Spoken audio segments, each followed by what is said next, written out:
दुनिया में एक देश ऐसा भी है जहां जमीन के नीचे गर्मी है। वहां से उस देश को गर्म पानी और एनर्जी भरपूर मात्रा में मिलती है। कई ग्लेशियर नदियां जो बिजली देती हैं।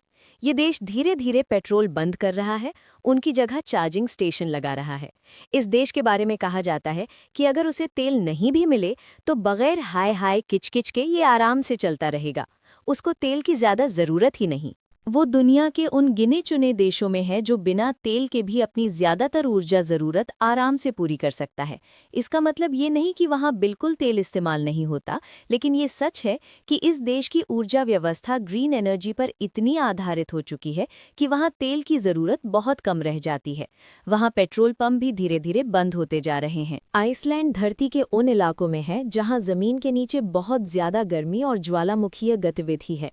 इसलिए वहां जमीन के नीचे से निकलने वाली गर्म भाप और गर्म पानी से बिजली बनती है और हीटिंग होती है, और काफ़ी हद तक किचन का भी काम चल जाता है।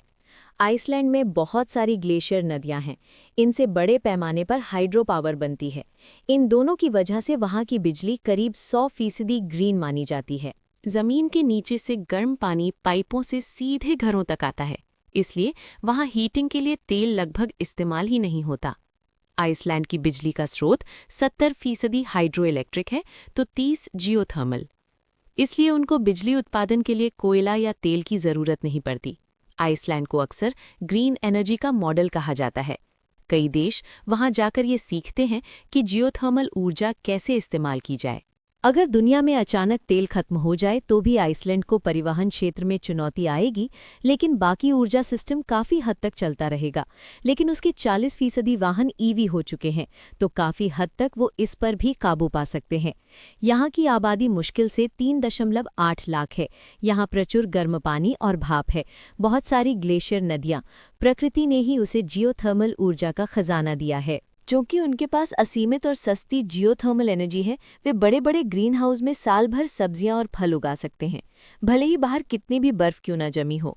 तेल की कमी से उनकी खेती पर वैसा असर नहीं पड़ेगा जैसा उन देशों पर पड़ेगा जो खाद और ट्रैक्टरों के लिए पूरी तरह तेल पर निर्भर हैं। अगर दुनिया में अचानक तेल खत्म हो जाए तो भी आइसलैंड को परिवहन क्षेत्र में चुनौती आएगी, लेकिन बाकी ऊर्जा सिस्टम काफ़ी हद तक चलता रहेगा। लेकिन उसके 40% वाहन ईवी हो चुके हैं, तो काफ़ी हद तक वो इस पर भी काबू पा सकते हैं। यहाँ की आबादी मुश्किल से 3.8 लाख है। यहाँ प्रचुर गर्म पानी और भाप है, बहुत सारी ग्लेशियर नदियाँ। प्रकृति ने ही उसे जियोथर्मल ऊर्जा का खजाना दिया है। आइसलैंड ऐसा देश भी है जहां पेट्रोल पंप धीरे धीरे बंद किए जा रहे हैं। सरकार और ऊर्जा कंपनियां धीरे धीरे उनका महत्व कम कर रही हैं। उनकी जगह ईवी चार्जिंग नेटवर्क तेजी से बढ़ाया जा रहा है। फिर यहाँ सड़क नेटवर्क सीमित है और चार्जिंग नेटवर्क बनाना कमोवेश आसान। आइसलैंड का चार्जिंग नेटवर्क सिस्टम काफ़ी व्यवस्थित है। देश की हर सड़क पर हर 50-100 किलोमीटर पर फास्ट चार्जिंग स्टेशन है। उनसे लंबी दूरी की यात्रा भी संभव है। कई पुराने पेट्रोल पंप ऊर्जा स्टेशन में बदल रहे हैं। आइसलैंड में पर्यटन बहुत बड़ा उद्योग है। यहाँ hotel, guest house, shopping centre अक्सर ईवी चार्जर उपलब्ध कराते हैं। पर्यटक रात भर में कार चार्ज कर लेते हैं। बिजली सस्ती है, अधिकांश घर स्वतंत्र मकानों में हैं, इसलिए बहुत से लोग घर पर ही रात में कार चार्ज करते हैं। 4 साल बाद वहाँ कोई पेट्रोल डीजल की कार नहीं दिखेगी, उन्हें बंद कर दिया जाएगा। हालांकि वहाँ मछली पकड़ने वाले जहाज, लंबी दूरी के ट्रक, हवाई जहाज और दूर दराज के ग्रामीण वाहन अभी पेट्रोल से चल रहे हैं। वैसे आप कह सकते हैं कि आइसलैंड दुनिया के उन देशों में है जहां कई लोग कहते हैं कि अगर तेल अचानक खत्म भी हो जाए तो देश की ऊर्जा व्यवस्था काफ़ी हद तक चलती रहेगी, क्योंकि उनकी बिजली, हीटिंग और किचन ईंधन पहले से ही पूरी तरह नवीकरणीय स्रोतों से चल रही है।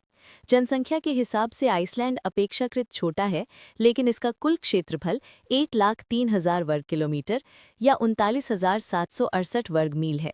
ये आइसलैंड को दुनिया का 18वां सबसे बड़ा द्वीप और ग्रेट ब्रिटेन के बाद यूरोप का दूसरा सबसे बड़ा द्वीप बनाता है।